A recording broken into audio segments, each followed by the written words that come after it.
This was the first example of CGI looking real. No one had ever seen anything like this. And the team who made it changed the way movies were made. There were so many unknowns. It was all new.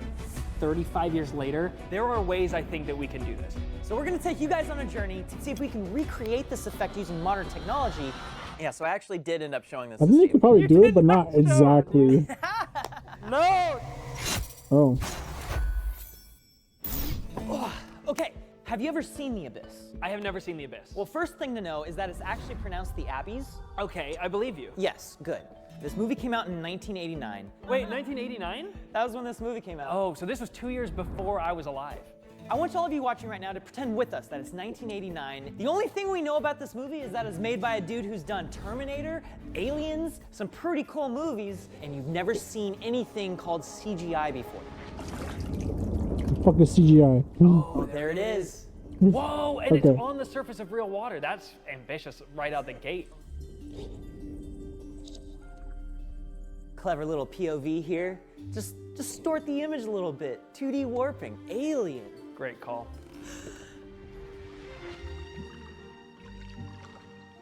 Oh, there it is. Wow, dude, it looks great. The rendering of that is actually pretty sweet. We're actually seeing some diffraction through the water. It surely isn't really refracting. Well, I don't even... How the fuck did they get there like that? What the fuck? Alright, I guess we're gonna see, but like, what the fuck? even know what was possible back then. What's possible now? Damn. It does this. It forms the face. Wow. What the It's fuck? actually forming her face, and it forms Ed Harris's face too. Yeah. It's the only way to test it. You got to drink its insides. Yeah, taste it. What the fuck? Oh, he chops it. Mmm. Rip. Oh, that's fun. Wait, that's real water. The splash was real. Yeah. Wow. Whoa, that's cool. It's like you see something like this today and you're like, cool, CGI. Even if I say it holds up, it's not gonna like wow anyone. People have seen so many different magic tricks happen on screen at this point that nothing surprises anyone. Yeah. But at the time, no one had ever seen anything like this. This was the first example of CGI looking real. And the team who made it didn't even have access to the internet because the World Wide Web was not even a thing yet. Dude, how am I supposed to find answers on forums, Ren, when I have problems making this? These guys didn't have anybody. No one existed that they could look back and go, oh, this is feasible. They were the first ones there. There are ways I think that we can do this. Today? Today, definitely. Oh, for sure. I think with the tools we have today. Definitely. I just feel like that software is probably created for that thing. They're gonna use like a software that's created for everything to use that to make that one thing, which is kind of hard. 35 years later, I could probably recreate this effect in a pretty short amount of time. But in order to do that, I'd have to understand what exactly went into making the original. I can help you with that. I want to look through the history of this shot to figure out how this was even possible. And in doing so, it'll help Jordan make his own recreation. So get ready, pop your corn. Pop that corn! What the fuck did he say? Huh? Nah, hold on. We're gonna get another Modelo for that. What the fuck? Pop your corn. What the fuck?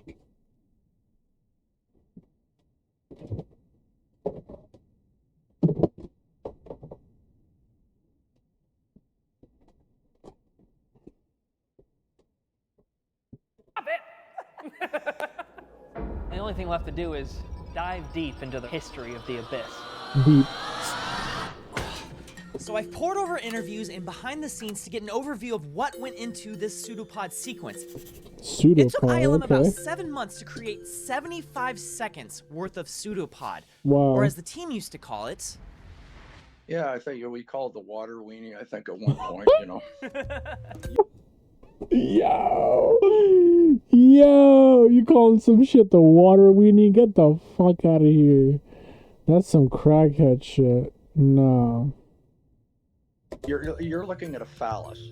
You think with a bunch of young boys running around, of course we come up with all these interpretive names. Kind of silly. By the way, this is ILM legend Steve Williams, aka Spaz. As chief animator, Steve brought to life the T-Rex from Jurassic Park, the T-1000 from Terminator 2, and of course, the pseudopod. Oh, look what I pulled the other day. Oh, is this the jacket? The Abyss jacket! That's it. That's my crew jacket right there. Now, The Abyss was not the first film to utilize computer-generated images.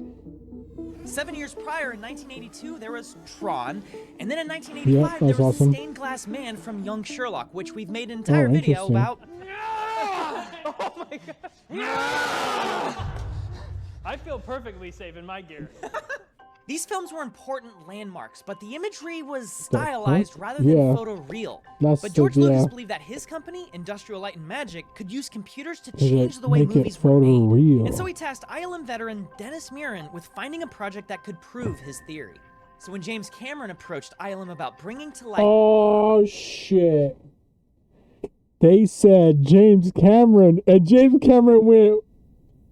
Look at this smile, bro! Yo, James Cameron is the GOAT, bro.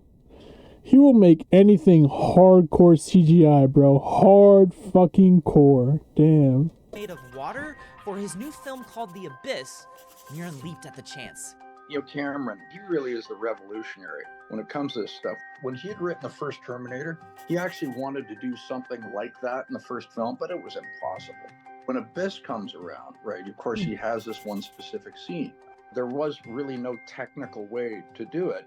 You see, manipulating water in the way that Cameron was looking for was almost impossible using traditional approaches like stop motion or blue screen or anything else that existed at the time. Anything. Yo, you're talking about water, bro. Talking about water. How the fuck do you move water in a 3D space like that? Like, you have to use CGI. What are you gonna do? Put buckets of water out and then like have somebody like pull it out? Like, what the fuck are you doing? Like, what? No, like full CG, bro. Like, this is ahead of its time. Let's just see. Take like clay and project high-speed photography against it and shoot the whole thing over crank, right? But Muren felt the concept was something that a computer could execute on. But James Cameron was very hesitant to use computer-generated images. I mean, imagine, the guy who made Avatar was afraid of CGI. Really? But at the time, that's because he didn't know anything about the technology. Wow. No one did. To him, it was a black box. So he told Muren, you know what? I'll come by ILM to see what all this CGI stuff is all about. Muren then tasked CG artist Jay Riddle to come up with the first tests. He had one day. He had one day, so Riddle stayed up all night and came up with a rudimentary test for the pseudopod. And even in its rough state, Cameron saw the potential of the CG approach. And so he took a leap of faith and gave the team half a year to pull off something that had never been done before. Oh, shit. The ILM crew, there was maybe 5 or 6 of us. They brought Mark DePay and I in because I said I can animate a spine. Mark said I can write an equation to generate ripples and use stochastic ray tracing, of which he had written a paper about in the mid-'80s. What the fuck? There were so many unknowns. Yo, this guy wrote a paper about ray tracing back in the day on water. What the fuck? Damn. It was all new. Each shot provided brand new challenges, which therefore required groundbreaking solutions. So I've broken down all the steps it took to create this effect, and as I lay out these steps, Jordan will be following along in creating our own version of this creature, but with modern tools. Basically, we're doing it on easy mode. Easy. The first thing the team had to figure out is how to make a 3D worm-like creature move organically. We take it for granted today with lightning-fast graphics cards and free software like Blender, but 3D software at the time required an extremely rare set of skills. There's very few of us that knew Alias at the time. You know, the modeling software, everything is really done manually. I mean, I animated all 18 scenes, I animated them. You know, I was a classically trained animator, so I just understood the way water worked. You know, slithering of snakes, studying that sort of that Fibonacci motion. So we came up with this way to animate a spine, and then I would animate concentric flat orthogonal circles that would go along the control vertices of the actual spine. And then Mark wrote a algorithm that would, what we call sock the entire thing, create one piece of data, like a big tube. And with that, Steve gave the Water Weenie its first breath of life.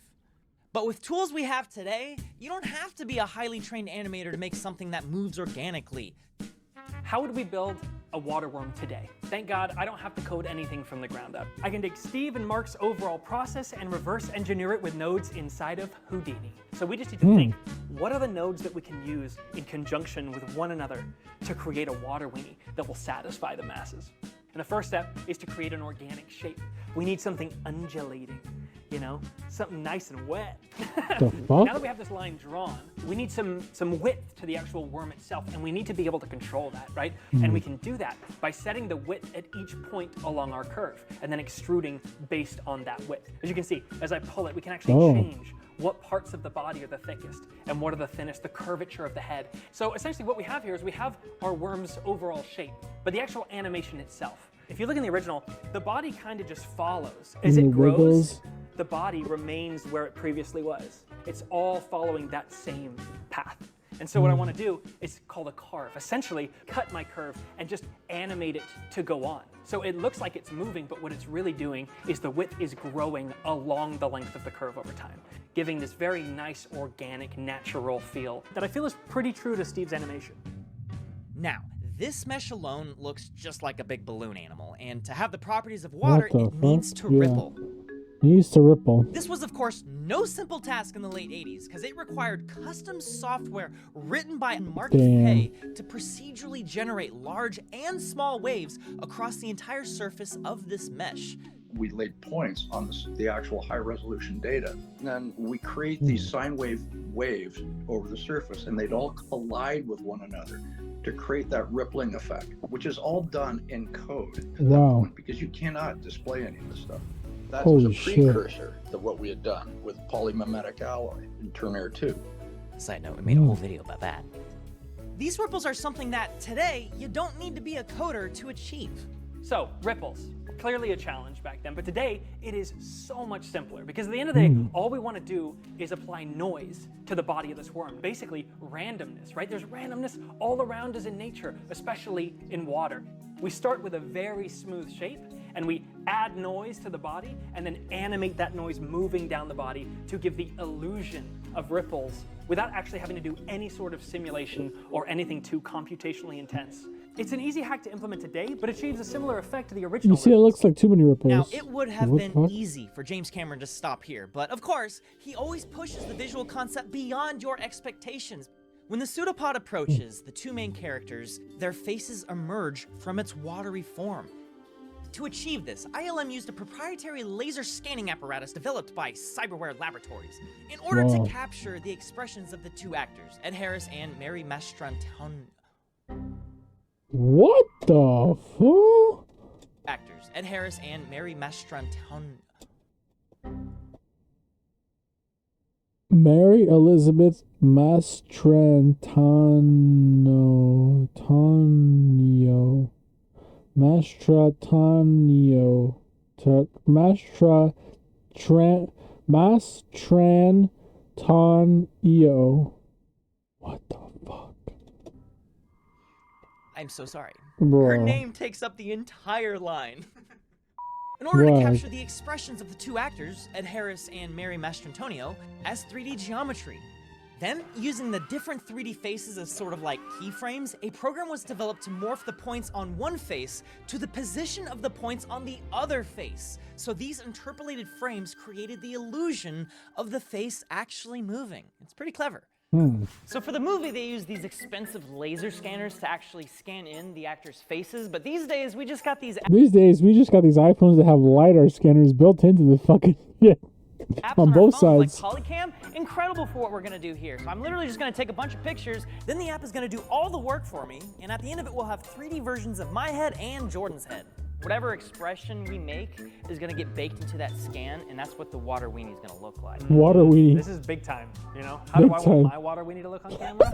As good as possible. You know, I'm gonna do a face that you'd want to approach.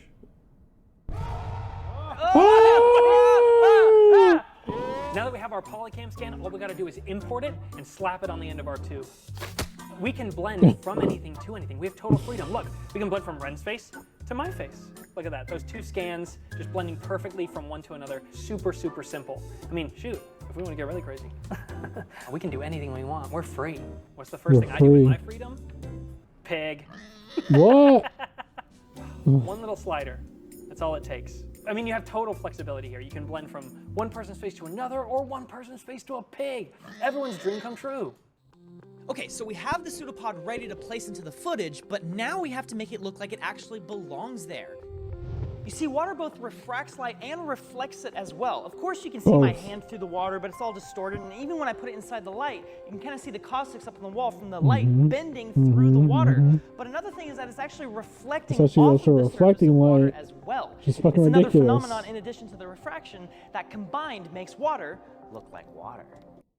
Literally, that's literally what makes water look like water, is that it reflects while it also refracts light, which is crazy. It's like part crystal, part not crystal. This means that flat 2D footage is not enough to simulate how the light in the scene would reflect off of the water, aka the pseudopod. You would need the entire environment around it. What and a young the island visionary, fuck? John Knoll, was on set while Cameron was shooting the sequence. And it was his job to make sure that the team back at ILM had all the data they would need in order to properly simulate the lighting around the pseudopod.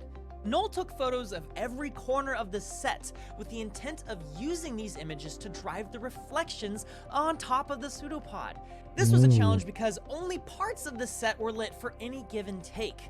This meant that he had to take all of these separate photos and merge them together digitally, which wasn't really a thing anyone could do at the time, but fortunately, he and his brother had been working on a program that could do just that. It was a little side hustle they had called Photoshop.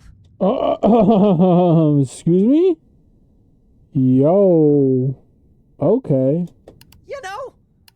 Anyway, with the photos merged together, this seamless image was then pasted onto the inside of a cube, something called a cube map. This is really cool because it allows a reflective character like the pseudopod to be put inside of the cube so that it is reflecting the photos of the set at the correct angle. Wow. With all of this data meticulously recorded, the pseudomod can now not only Talk reflect about light, the but transmit reflection light and as the well. refraction. Wow, that's So crazy. for our recreation, we can once again use Polycam, what's called the LiDAR scan. I can Exactly. very lazily. It's fucking lasers, bro. It's fucking lasers on your fucking phone that you have, bro. Like, everybody's got them at this point. Like, the fuck? Walk around the room with just my camera. And while the camera is taking images of the environment, the LiDAR scanner is building a 3D model to paste those images onto at the same time. Now that I have my environment scan from Polycam, I can take my pseudopod, apply my water shader, and once I drop it in the scene, it will take on all the actual reflection and refraction from the scene around it. This has the benefit of being even more accurate than a cube map, because a cube map does not take into account the distance of the object from the environment itself, but a 3D scan does. It allows us to place our object in a full recreation of the scene in 3D space, giving us nearly a one-to-one of how light would really transfer through that object in the real world. So all that's left to do is place the creature into the footage, and for us, that's easy. Just render it out, which takes maybe an hour, and then slap it onto your footage. But for the original shots, were it so easy? Everything was rendered. They'd take hours to calculate one frame, probably like 5 to 6 hours per frame, 24 frames per second. If you dropped a frame, big problem, man. Big problem. Motion blur got screwed up, right? And then you had to run the shot again. So now you have these rendered files. Now you have to get them off. And then the whole thing was scanned out and then optically composited to the plate photographer. Let me explain that step for everyone born after 1989. Yo, you're talking about some crazy crackhead shit, bro. Hold on. Play it. You're literally taking these pieces of film and physically manipulating them into the render you see in the final movie. You can actually see the dark matte lines in this shot, which are a byproduct of the film passes being ever so slightly offset. That was the last optically composited film because we went to digital compositing with T2. I took the leap of faith based on Dennis assuring me that it could be done. And they did. And it took pioneering work and handwork by the animators. Did you see the film in theaters?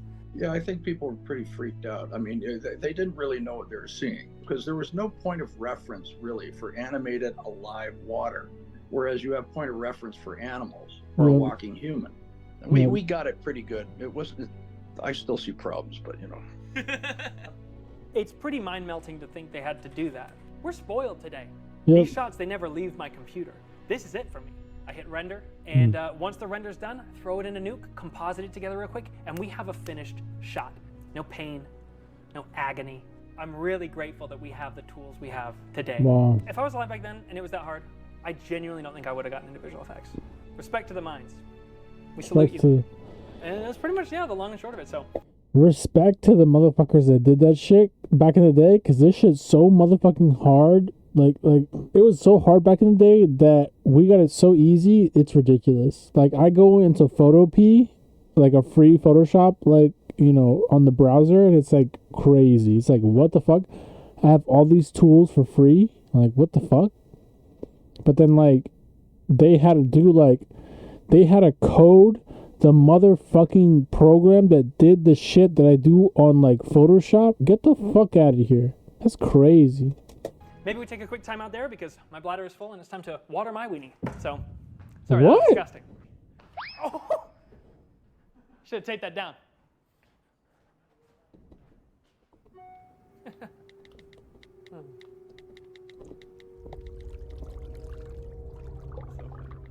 Oh. Okay. Hey. I did not know anyone else was down here.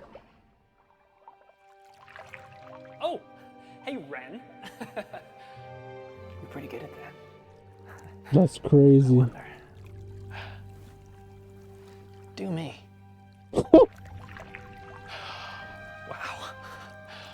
Very realistic. But does it taste the same? Dad. You should have put a droplet of water on him. Ugh! Oh, it's disgusting. Oh! Dad.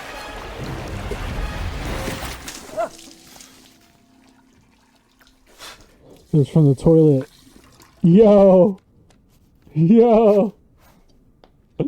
That's some fucked up shit. Water number 2. You don't want to know. Oh no. No!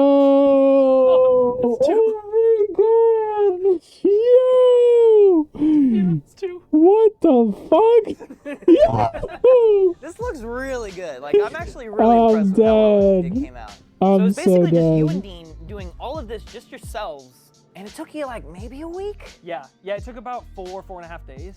Dude, lighting water, that was by far the hardest part of this entire thing. We have such a benefit in being able to get real-time feedback from lighting changes that you're making, because 100%. that's what brings the artistry back into this, right? They were technicians to where they would make a tweak, and I don't actually know how long it would take them to see the difference that it made. But Dean and I were able to sit down and play with the lights and really dial in real time the perfect lighting environment. And that's a tremendous benefit. That, and we also didn't have to friggin' optically composite this stuff, you know? Like, you know, I was really quite surprised at how flexible the methods of achieving this are today. You know, in comparison to the exploration you've been having with, you know, how Steve approached the same problems. Yeah, so I actually did end up showing this to Steve. You did not show him, dude. Damn. No, You have to. He's gonna be honest. Oh, that's interesting. Good job. Oh, Good work. Yeah, it's really good. It's good job. It's good work. good work. Good job. Now, Nice. the animation's a little quick, you know, slow it down, but I know. We tried to make it faster. Steve, I'm sorry. Ooh. Dude, Gotta make it faster for the that is one short. of the coolest things. The fact that he said very good in anything that I was involved in Crazy. is like a highlight for me. That's Very wild, good. man. The reality of visual effects today is you can literally do anything you put your mind to. Your imagination is quite literally the limit for what is possible. And that's exciting, but it's also an impediment in filmmaking because creativity thrives in a box to a certain degree. Yeah. Like, these guys were in a box technologically. Because of that, they were innovating entirely new workflows and ways of thinking that didn't exist before.